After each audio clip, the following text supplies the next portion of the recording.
कोई आज आपको क्यों चटका के चले जा रहा है?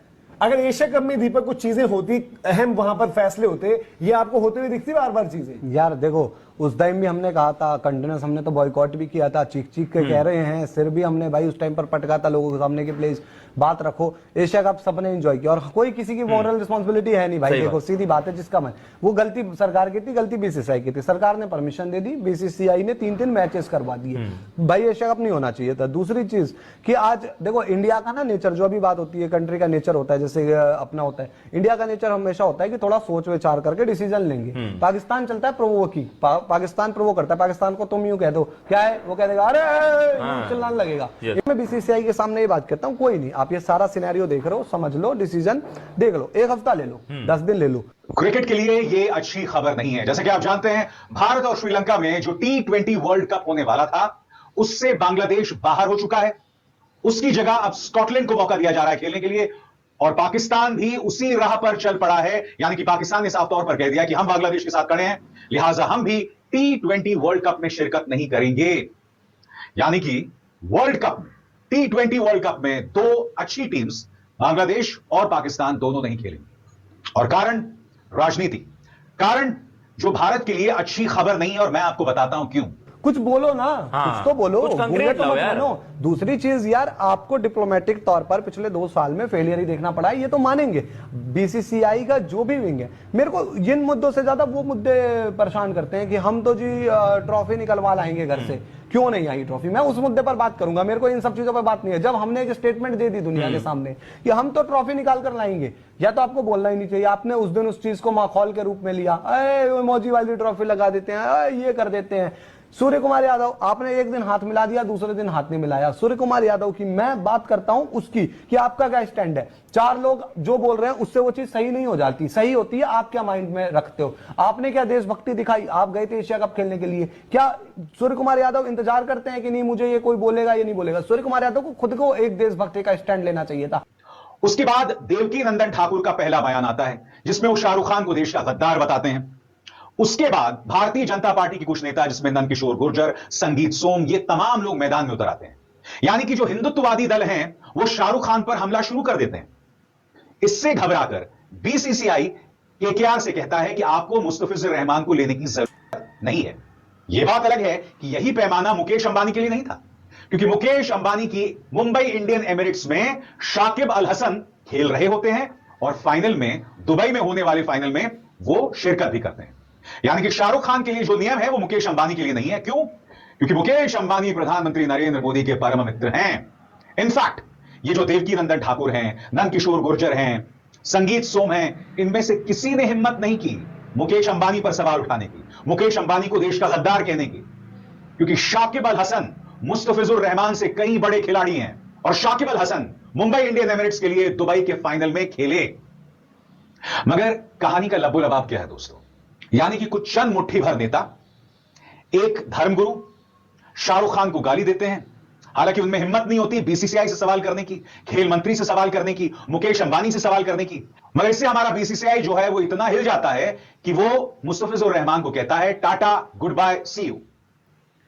अब इसके बाद बांग्लादेश में क्या होता है? बांग्लादेश इसे अपनी इज्जत का सवाल बना देता है। वो कहता है कि मुस्तफिजुर रहमान की बेइज्जती हम बर्दाश्त नहीं करेंगे। और फिर बांग्लादेश ये भी कहता है कि इस वक्त भारत के अंदर बांग्लादेश के खिलाफ कई लोग बयान दे रहे हैं, क्योंकि बांग्लादेश के अंदर हाल ही में एक हिंदू को जिंदा जला दिया गया था। फहीम अशरफ ने जो भी किया, उसने अपनी कंट्री के लिए वो चीज रख दी ना सामने। उसका जो गलत है, सही है, वो है। हमारे लिए तो 100% गलत रहेगा, पर स्टिल फौजी जब लड़ते हैं वॉर में, तो दोनों ही फौजी अपनी अपनी कंट्री के लिए सही होते हैं, क्योंकि वो अपनी कंट्री के लिए लड़ रहे हैं। क्या सूर्य कुमार यादव को खुद से नहीं ये समझ में आया या इंडियन प्लेयरों को कि हमें उनसे हाथ नहीं मिलाना, बात नहीं करनी? हमारी तरफ से कितने सोशल मीडिया के, अगर सोशल मीडिया की बात आती है, पोस्ट आ जाती है। इवन हमारे बीसीसीआई के कितने जो जुड़े हुए हैं बीसीसीआई से, चाहे आप वो ऑफिशियल कह लो, वो कह लो, वो खुलकर विरोध करते हैं पाकिस्तान का खुले मंच पर। बिल्कुल खुले मंच पर कितना विरोध करते हैं पाकिस्तान को। हमें यह समझना पड़ेगा कि आज के टाइम में सिचुएशन जो है वो पाकिस्तान के साथ आप पानी भी नहीं शेयर करते हो। पानी नहीं शेयर करना, समझ रहे हो आप? उसको लेकर भारत में एक बड़े तबके में नाराजगी होती है। अब यहां बांग्लादेश ये कहता है कि जब भारत के अंदर एक धर्मगुरु के कहने पर और चंद नेताओं के कहने पर मुस्तफिजुर रहमान को केकेआर के बाहर कर दिया गया, तो हमारे खिलाड़ी, हमारे दर्शक जो भारत जाएंगे, आप उन्हें सुरक्षा कैसे देंगे? आईसीसी कहता है, इंटरनेशनल क्रिकेट काउंसिल कहता है कि उन्हें पूरी सुरक्षा मिलेगी, मगर आप जानते हैं दोस्तों, इसका पूरा भरोसा नहीं दिया जा सकता। अब बांग्लादेश ये कहता है कि आप हमारे सारे मैचेस को श्रीलंका में शिफ्ट कर दें, बिल्कुल उसी अंदाज में जैसे भारत ने अपने सारे मैचेस पाकिस्तान में खेलने की बजाय उसे दुबई में शिफ्ट कर दिया था। बांग्लादेश कहता है कि जो सुविधा भारत के लिए की गई थी वही हमारे लिए किया जाए और हमारे सारे मैचेस को श्रीलंका में शिफ्ट कर दिया जाए। आईसीसी मना कर देता है। बांग्लादेश कहता है ये दोहरे मापदंड है, भारत के लिए तो आपने शिफ्ट कर दिए मगर हमारे लिए नहीं कर रहे हैं। हमारे क्रिकेटर्स की भी जान को खतरा है, क्योंकि बांग्लादेश को लेकर लगातार भारत में कई नेता, कई धर्मगुरु भड़काऊ बयान दे रहे हैं। नतीजा, जब आईसीसी बांग्लादेश की बात नहीं मानता तो बांग्लादेश T20 वर्ल्ड कप में शिरकत करने से मना कर देता है।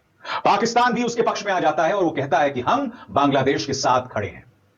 नतीजा आपके सामने, यह पहली बार है जब दो बड़ी टीम्स T20 वर्ल्ड कप में नहीं खेल रही होंगी। बांग्लादेश और पाकिस्तान नहीं खेल रहे होंगे, यानी कि हम क्रिकेट प्रेमियों को, भारतीय क्रिकेट प्रेमियों को इंडिया वर्सेस पाकिस्तान का मुकाबला शायद न देखने को मिले, जो अपने आप में चिंताजनक है। मगर मैं आपके सामने एक बहुत ही संवेदनशील मुद्दा रखना चाहता हूं। बड़ा प्रश्न, भारत में चंद लोगों ने बवाल किया और हमारा बीसीसीआई झुक गया। सबसे बड़ी बात, यह बीसीसीआई का ही फैसला था जिसके चलते मुस्तफिजुर रहमान को केकेआर खरीद सका।